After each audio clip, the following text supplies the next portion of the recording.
Hello everyone, glad to be back.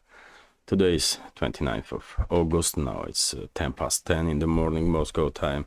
I'm Levan Gudadze and this is my first update for the day in which I will share all the main news that are making headlines in Russian media outlets and Russian language pages on different internet platforms. There are quite a few very significant developments and news that I like to share with you for this moment.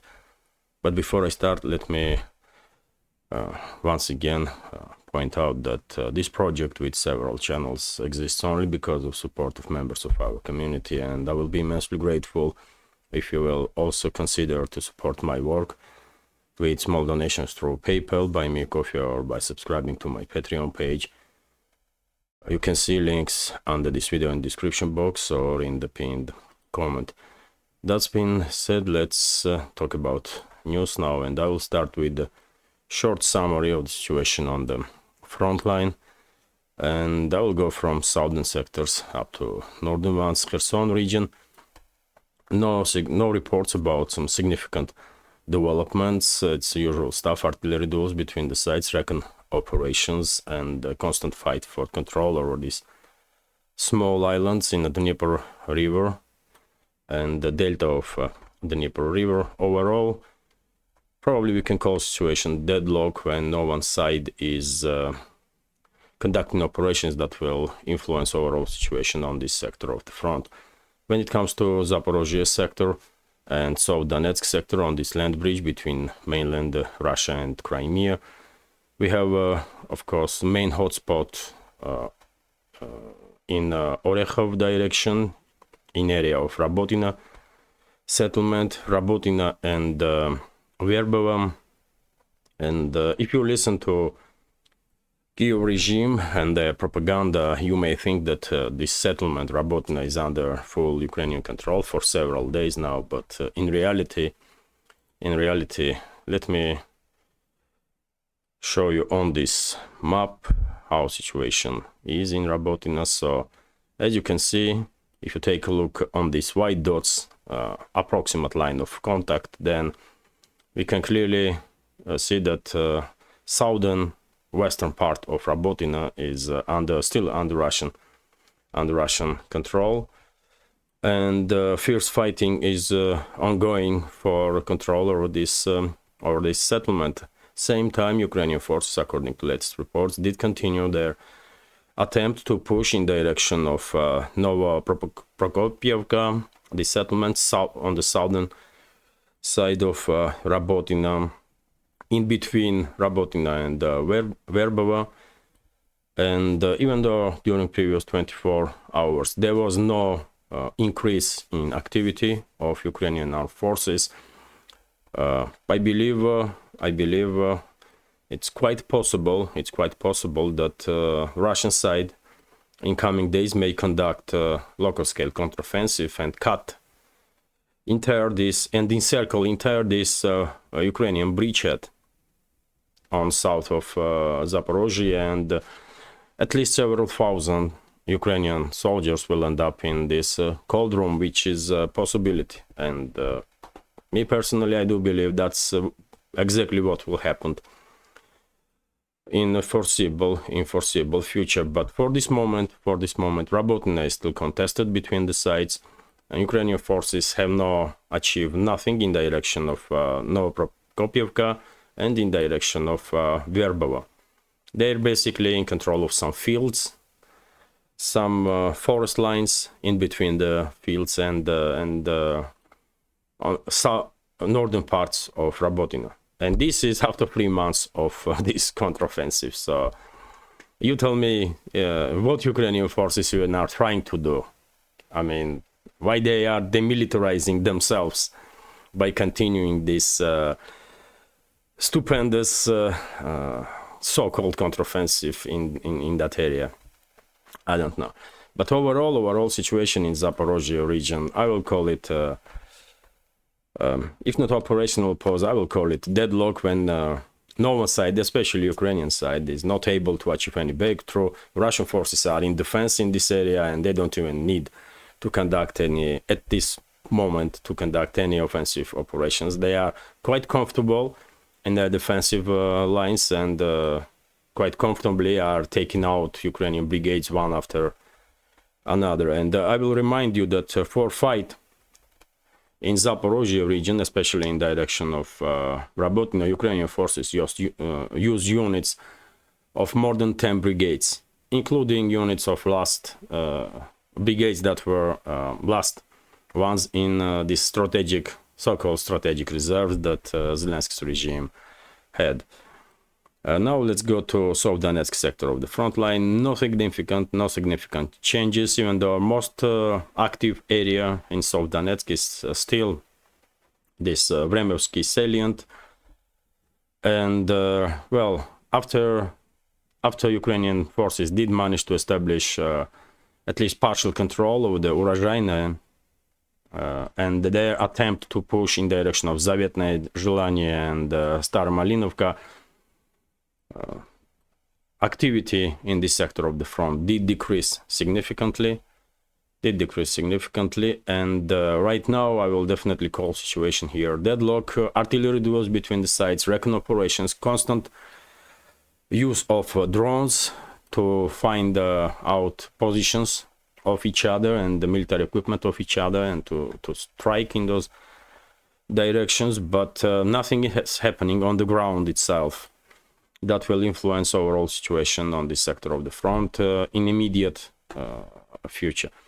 When it comes to Donetsk direction, initiative is in Russian hands for a very long time now, and southern flank of Donetsk direction, Marinka, Krasnogorovka and Avdiivka,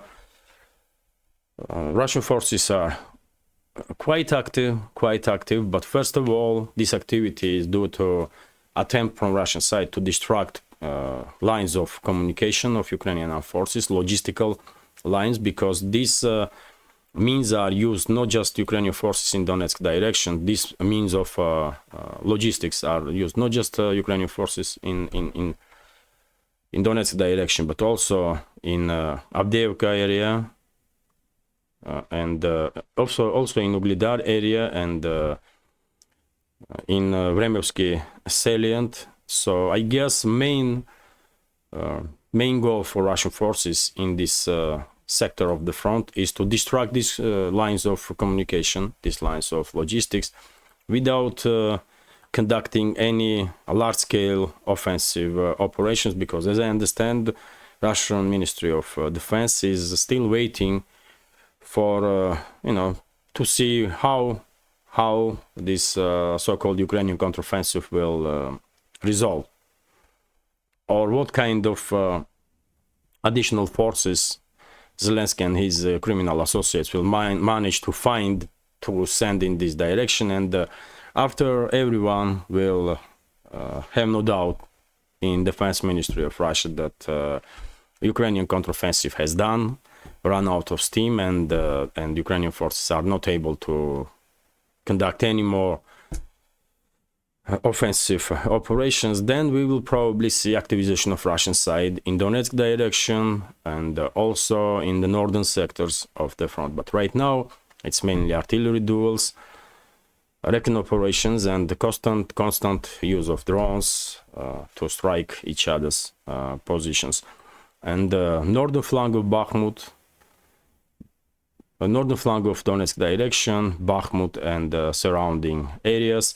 Initiative is totally in Russian hands here also. And well, as I said quite a few times before, after many attempts of Ukrainian forces to encircle Bakhmut, or at least partially encircle Bakhmut, they did fail miserably.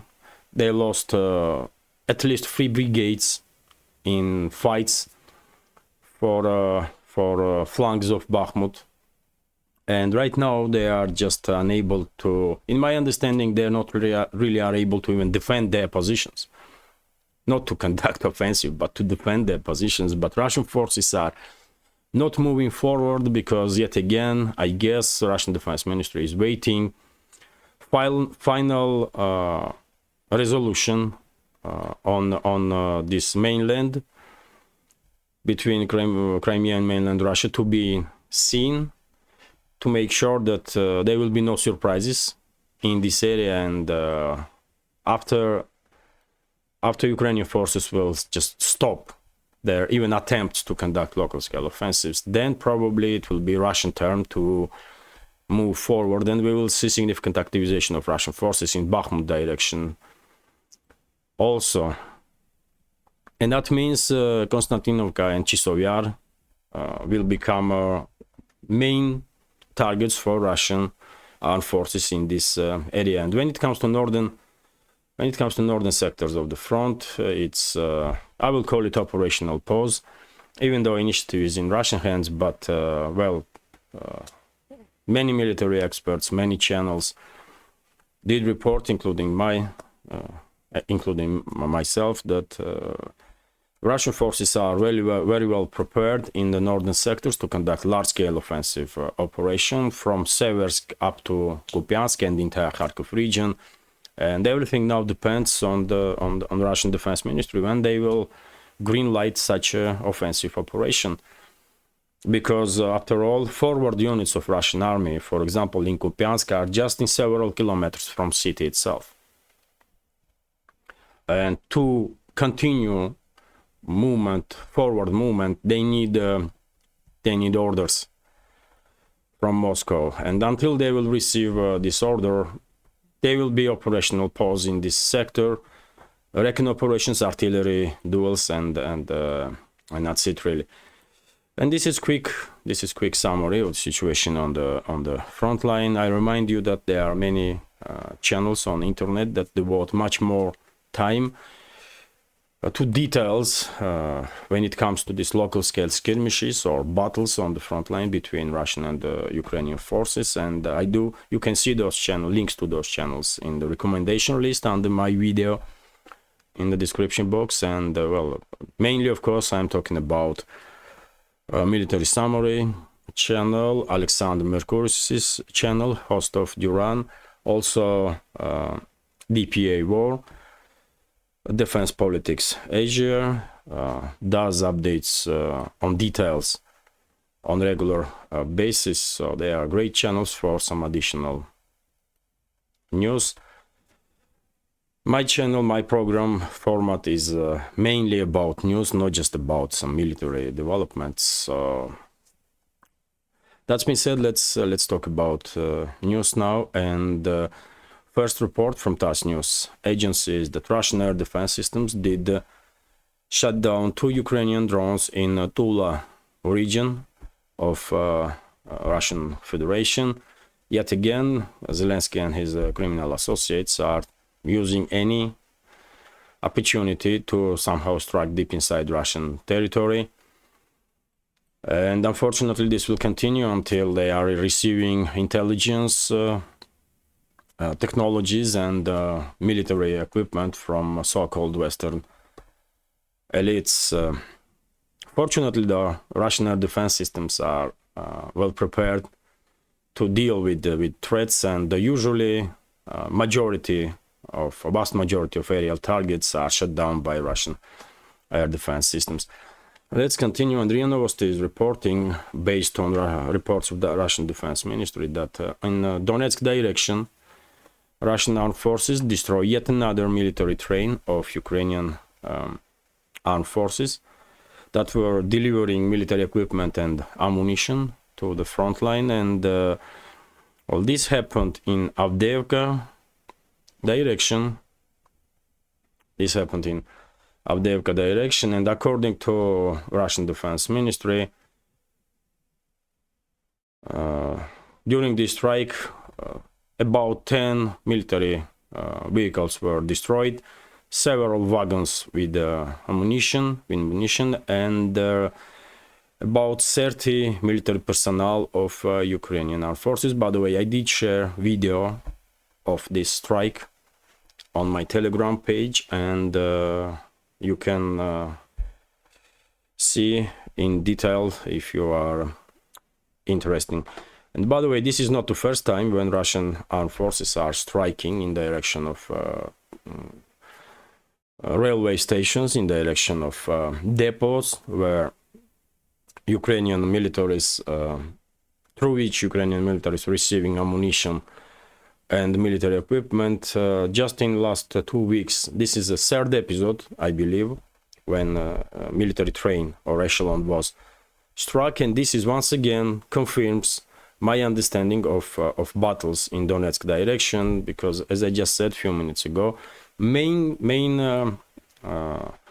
task for Russian forces during this local scale offensive operations and artillery duels or strikes is to distract logistical lines in this area, because these logistical lines are used not just by Ukrainian forces, not just on Donetsk direction, but also in also by Ukrainian forces in Ugledar area and in area of Vremovsky salient. And because Russian forces are quite successful in distracting these logistical lines, that may have something, at least some part, in significant decrease of activity of Ukrainian forces in South Donetsk direction of the front, even though main reason of decrease of Ukrainian activity in this area is lack of manpower and military equipment.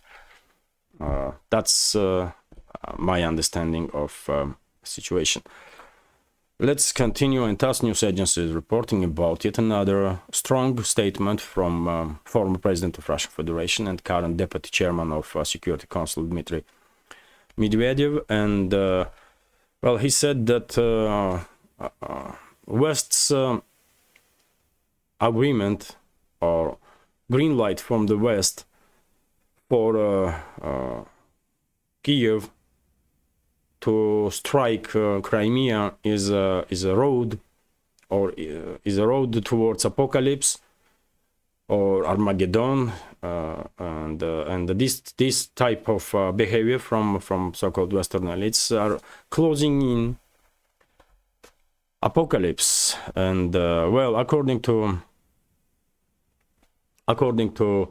Medvedev, because the Western so-called elites agree with Kiev, agree that Kiev should conduct strikes on Crimea, Russian side may see it, and I guess will see it, as a casus belli, a reason for war, basically, and it does give Moscow legal means to act against each and all members of NATO, as it finds suitable, as Moscow will find it suitable. Once again, very strong words from former president of Russia and current deputy chairman of Security Council. Well, some may agree with his statements, some may not, but in my understanding,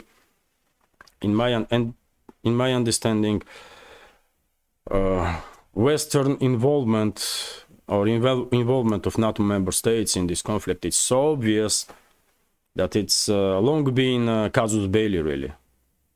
It's long been casus belli, and Moscow was just taking extremely soft approach to this towards this topic or development. And well, seems like there are some winds of change in Kremlin, or maybe in high leadership of Russian Federation, and maybe in foreseeable future we will see change of politics from Russian side, or change of approach, and this well,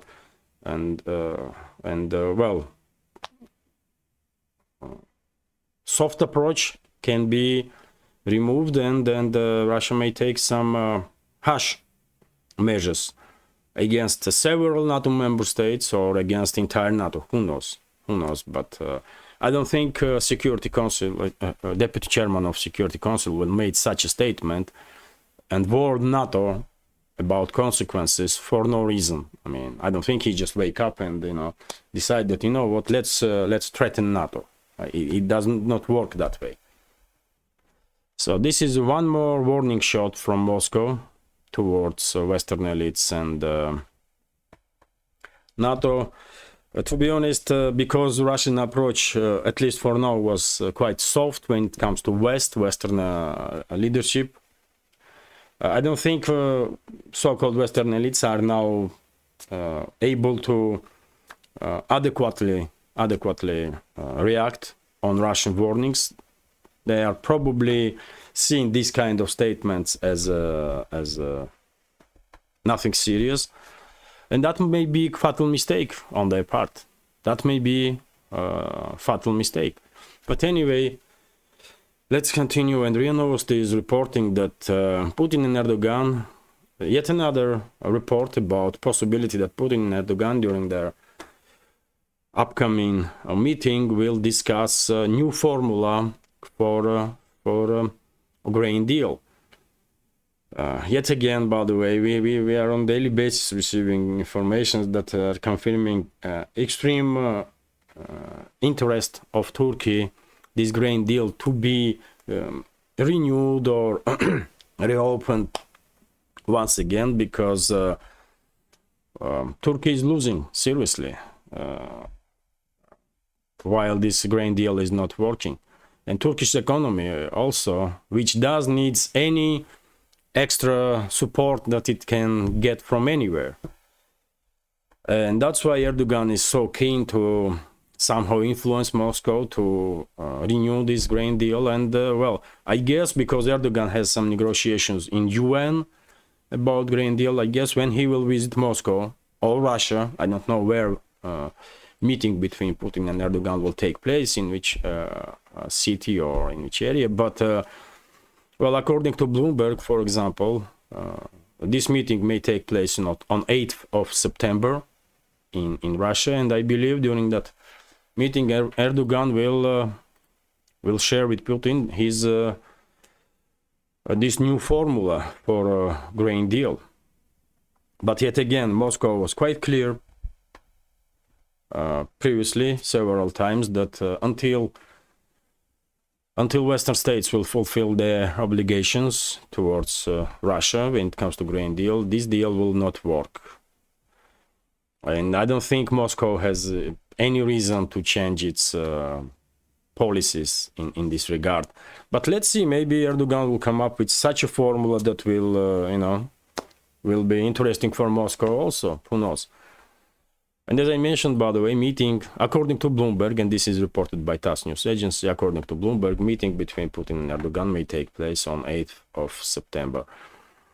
And RT is reporting now that, well, EU's next summit will discuss membership of Ukraine. These people really are deranged, isn't it? I mean, these so-called leaders of EU. These stupid bureaucrats, stupid and corrupt bureaucrats, like this Michel, like Borrell, Ursula, and you name it. They truly are extremely uneducated, extremely stupid individuals. But they are, they are willing to sign up for anything they are told, and that's why they've been used by true rulers of the West as representatives of EU's bureaucracy. And well, let me read to you a few sentences from this report. And so European Union intends to be begin discussions on admitting Ukraine and several other countries as early as October, as early as October, by the way.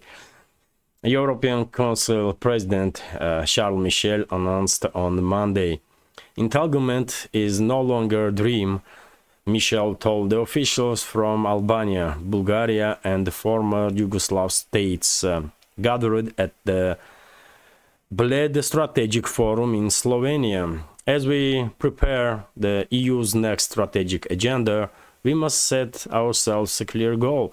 I believe we must be ready on both sides by 2030 to enlarge," Michel said. Well, they can have any fantasies they want, but in reality, Ukraine will, of course, never become a part of EU and never become part of NATO, because there will be no more state of Ukraine after this conflict will end. But when it comes to some other countries that want to become EU member, well, good luck to them. And I don't know why should anyone want to become a part of failed, absolutely failed and disgraceful quasi-organization like EU is.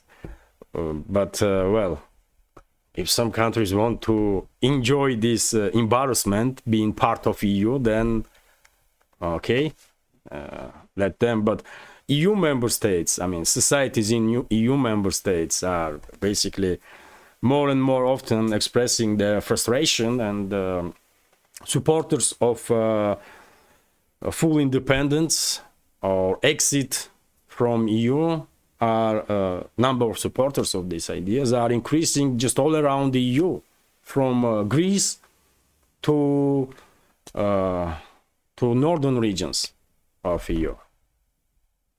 And this is factual information, isn't it? But, you know, anyway, let's continue. And TASS news agency is reporting that Poland, yet again, Poland are in making headlines in Russian media. So Poland and Baltic states, Lithuania, Latvia, and Estonia, will completely shut down borders with Belarus if there will be any provocations on the borders. And they are, by the way, actually demanding withdrawal of Wagner units from Belarus. Well, Wagnerites did scare hell out of leadership of these states, isn't it? They really are forced to be reckoned with, and well, possibly Poland and Baltic states did had some plans to intervene in Belarus's internal affairs, and well, because Wagnerites are now there, and Wagnerites are not bail, or they are not regular forces, and they don't have to act predictably. They do cause some dangers because they can take out anybody anywhere.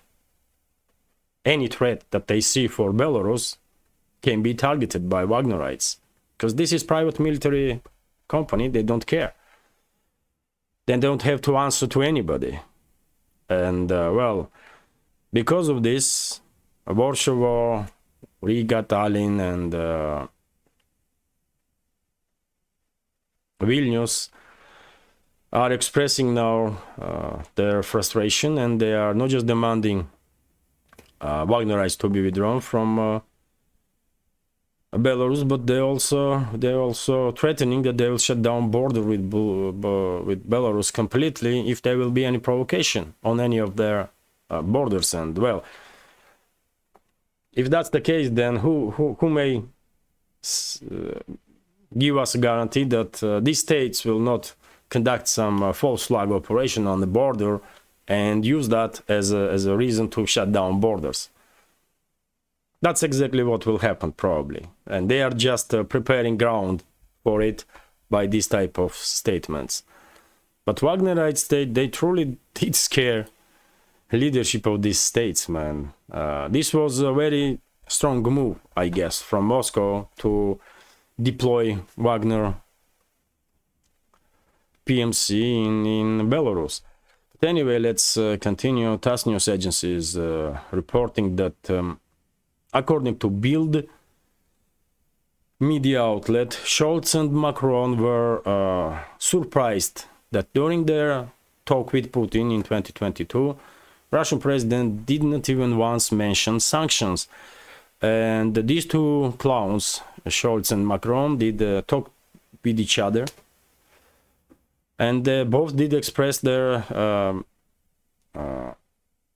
frustration that seems like Putin don't really cares that much about sanctions, which may indicate that those sanctions not really working as well as EU leaders or EU member leaders were anticipating,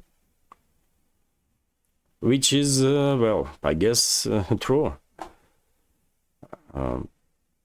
I don't know what kind of experts they have in the commands.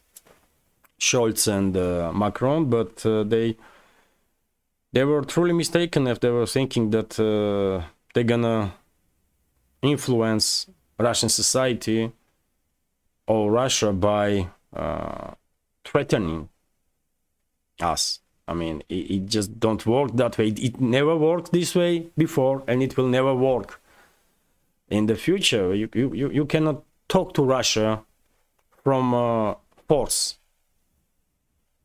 I mean, it's just it will provoke exactly opposite result that you are expecting. You should never talk with Russia with the language of force.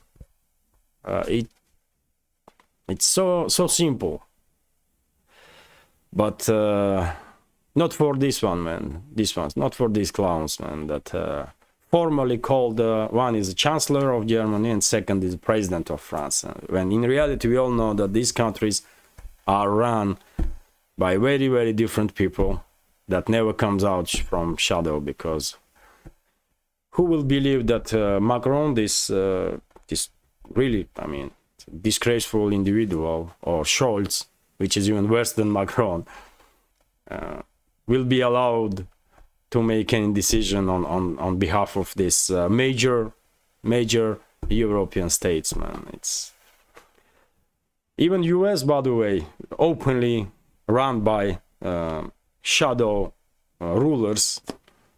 Nowadays, they are not even pretending anymore. So who will be surprised that very same is happening in Europe? And if you believe that it's Biden, Scholz, Macron, and some other these puppets in the leadership of few member states are making decisions in reality and are leading those countries, then, well, I have a Everest mountain to sell to you, man. You cannot believe that kind of stuff. Anyway, let's continue several more news about some economical stuff, and that's it for this update. Well, RIA Novosti is reporting that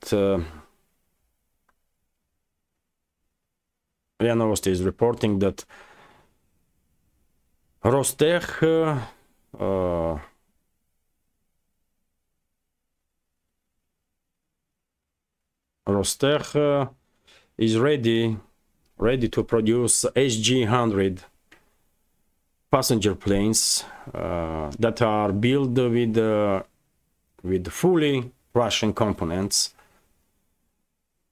And this plane did conducted its first flight.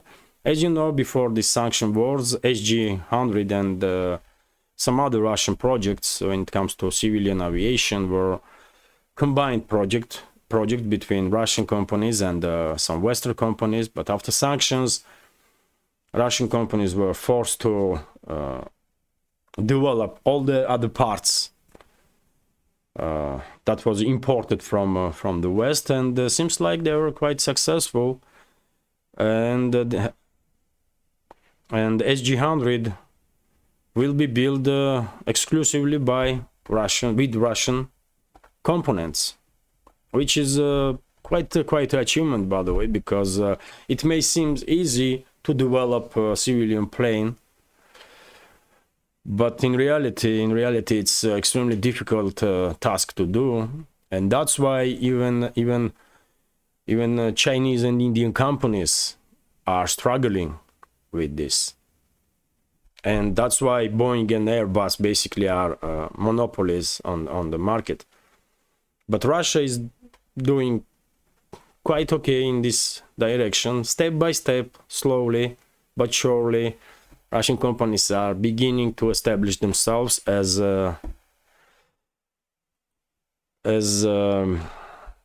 players on market of civilian aviation. And by the way, if Russian companies and Indian companies, or Russian and Chinese companies, will start building planes together, in that case, well, we may see some competition for Boeing and Airbus from the East.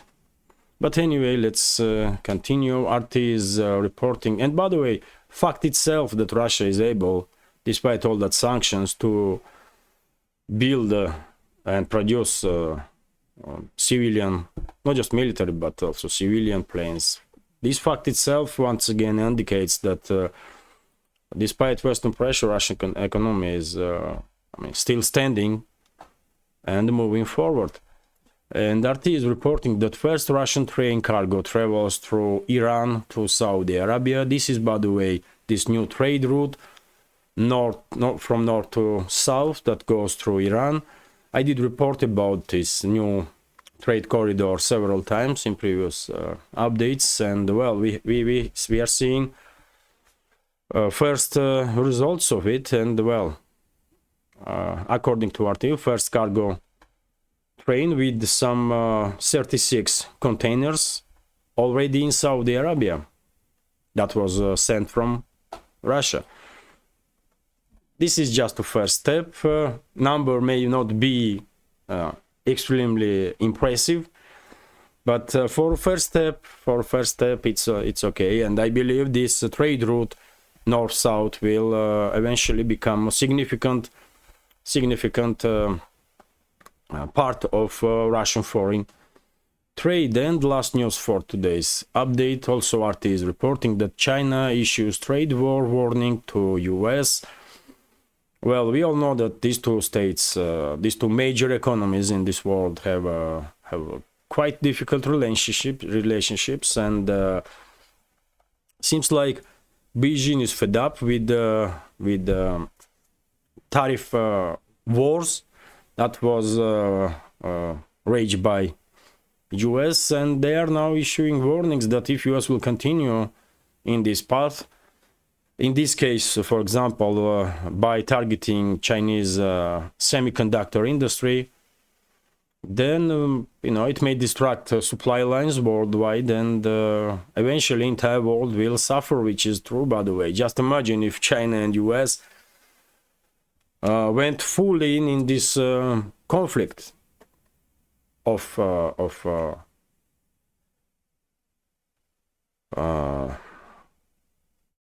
how you say it, man? Not the sanctions, but let me read it. Tariffs, yes, tariffs.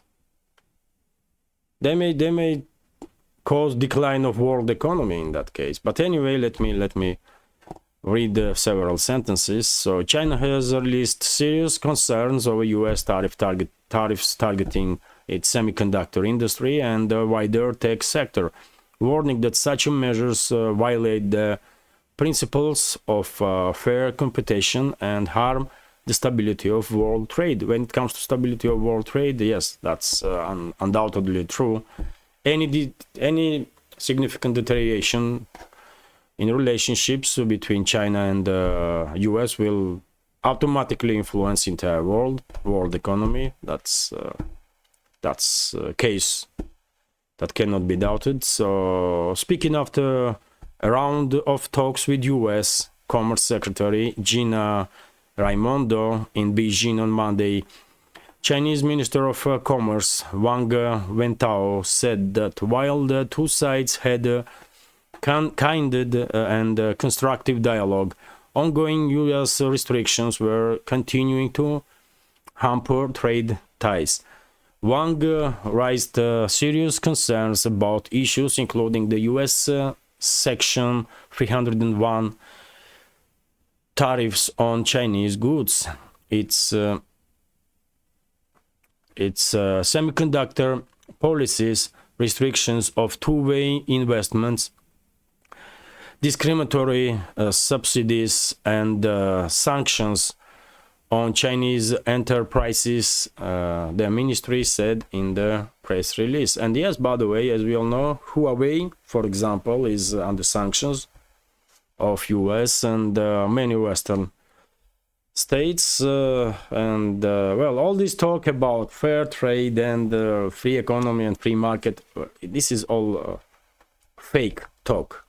We all know this, because in reality, world economy and world run with very different principles that those rulers of the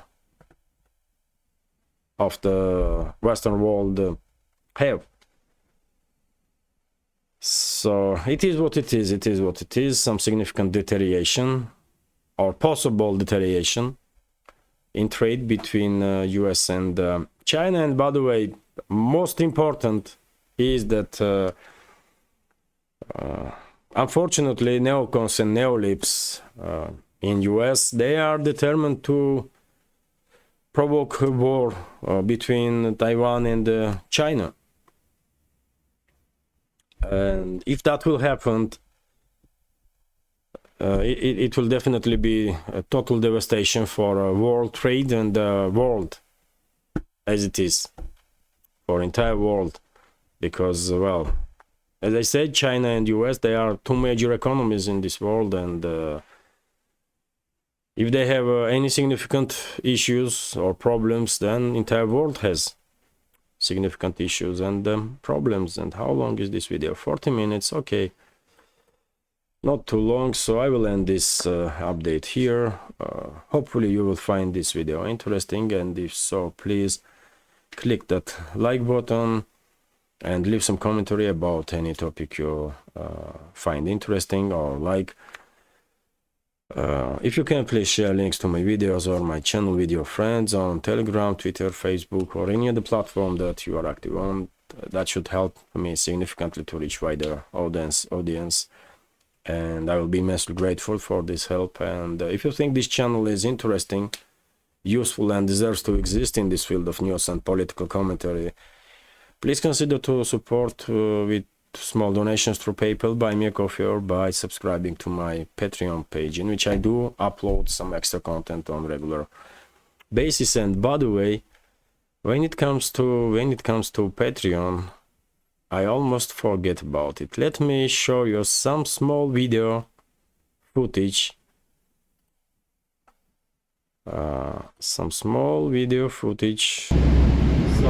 So that you will have a better understanding. And the entire Moscow region is connected with capital, with similar, more or less similar trains, passenger trains. And this is Videos I do make Savyolovsky time to time for station Patreon. on Russian metro.